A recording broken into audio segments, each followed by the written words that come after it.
भारत के छात्र कमजोर नहीं हैं, वे मेहनती हैं, वे सपने देखते हैं, वे देश बदलना चाहते हैं। लेकिन सबसे दुख की बात क्या है, आज बच्चों को किताबों से ज़्यादा सिस्टम से डर लगने लगा है। उन्हें डर है कि कहीं उनकी मेहनत किसी माफिया के पैसों के सामने हार न जाए। और जिस देश में मेहनत हारने लगे वहाँ टैलेंट धीरे धीरे खत्म होने लगता है।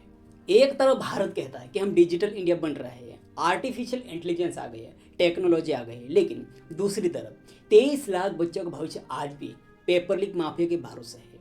2024 में हंगामा हुआ था, सरकार ने कहा था कि सुधार करेंगे, लेकिन 2026 में फिर वही कहानी, पेपर लीक, फिर जांच, फिर छात्रों का भविष्य बर्बाद।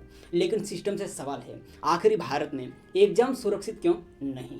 चुनाव पूरे देश में करा लेते हो सिक्योर से, लेकिन एक एग्जाम सिक्योर से क्यों नहीं करा पा रहे हैं? आज की वीडियो में हम बात करेंगे नीट 2026 पेपर लीक की पूरी सच्चाई, कैसे चलता है करोड़ों का एग्जाम माफिया, क्यों बार बार सरकारी एग्जाम लीक हो रहे हैं और आखिरी जिम्मेदारी कौन लेगा?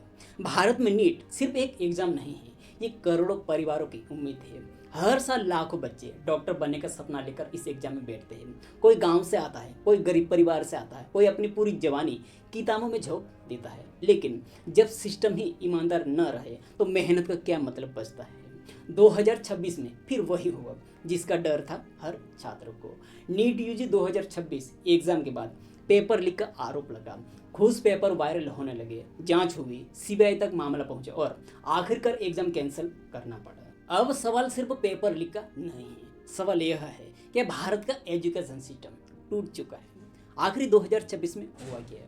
3 मई 2026 को देश भर में नीट यूजी एग्जाम कराया गया। करीब 22 से 24 लाख छात्रों ने एग्जाम दिए। एग्जाम खत्म होने के कुछ समय बाद ही सोशल मीडिया और टेलीग्राम ग्रुप में घूस पेपर वायरल होने लगे। पहले लोगों ने इसे फेक माना, लेकिन फिर जांच में चौंकाने वाली बात सामने आई। रिपोर्ट्स के अनुसार वायरल घूस पेपर में 100 से ज़्यादा सवाल असली एग्जाम से मैच हो रहे थे। यहीं से पूरे देश में हंगामा शुरू हो गया। राजस्थान एसओजी ने जांच शुरू की, फिर मामला सीबीआई तक पहुंच गया। कई राज्यों में मल्टी स्टेट नेटवर्क की बात सामने आई और आखिर में एनटीयू को एग्जाम कैंसिल करना पड़ा। सोचिए, जिस एग्जाम के लिए बच्चे 2 से 3 साल तक मेहनत करते हैं और कुछ लोगों की लालच की वजह से वो रद्द हो गए। लेकिन सबसे बड़ा सवाल यह है कि इतनी टेक्नोलॉजी के बाद भी पेपर लीक कैसे हो जाता है? भारत में सीसीटीवी है, एआई मॉनिटरिंग है, बायोमेट्रिक है, डिजिटल ट्रैकिंग है, साइबर सिक्योरिटी है, तो फिर भी हर साल पेपर लीक कैसे हो जाता है? असल में समस्या टेक्नोलॉजी की नहीं है, समस्या है सिस्टम की। पेपर बाहर से हैक नहीं होता, बल्कि अंदर से बेचा जाता है। कुछ कर्मचारी, कुछ कोचिंग लिंक्स, कुछ अधिकारी, कुछ सेंटर नेटवर्क्स, पूरा एक नेक्सस बन जाता है। और जब अंदर वाला ही सिस्टम बेच दे तो सिक्योरिटी सिर्फ दिखावा बन जाती है। करोड़ों का एग्जाम माफिया। भारत में सरकारी नौकरी और मेडिकल सीटों का कंपटीशन बहुत ज़्यादा है। सीट्स कम है और स्टूडेंट लाखों में, और जहां प्रेशर ज़्यादा होता है वहां माफिया पैदा हो जाते हैं। आज पेपर लीक सिर्फ चोरी नहीं, पूरा बिजनेस बन चुका है।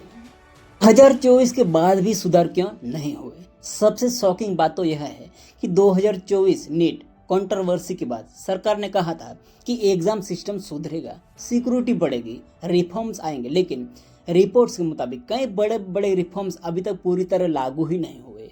यानी 2024 से सिस्टम ने अभी तक कुछ सीखा ही नहीं और इसका नुकसान फिर बच्चों को भुगतना पड़ा। चुनाव सुरक्षित हो सकते तो एग्जाम क्यों नहीं? अब यह एक बहुत बड़ा सवाल उठता है। भारत दुनिया का सबसे बड़ा लोकतंत्र देश है।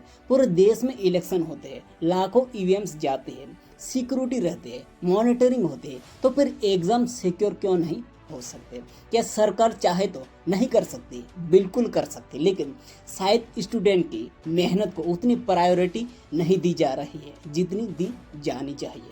आखिर जिम्मेदार कौन है? अब सवाल सिर्फ एनटीए का नहीं है, सवाल पूरे सिस्टम का है। क्योंकि जब बार बार वही गलती हो रही हो तो उसे एक्सीडेंट नहीं कहते, उसे फेलियर कहते हैं। और जब लाखों बच्चों का भविष्य दांव पर लगा हो तो ये सिर्फ फेलियर नहीं है, ये राष्ट्रीय संकट बन जाता है।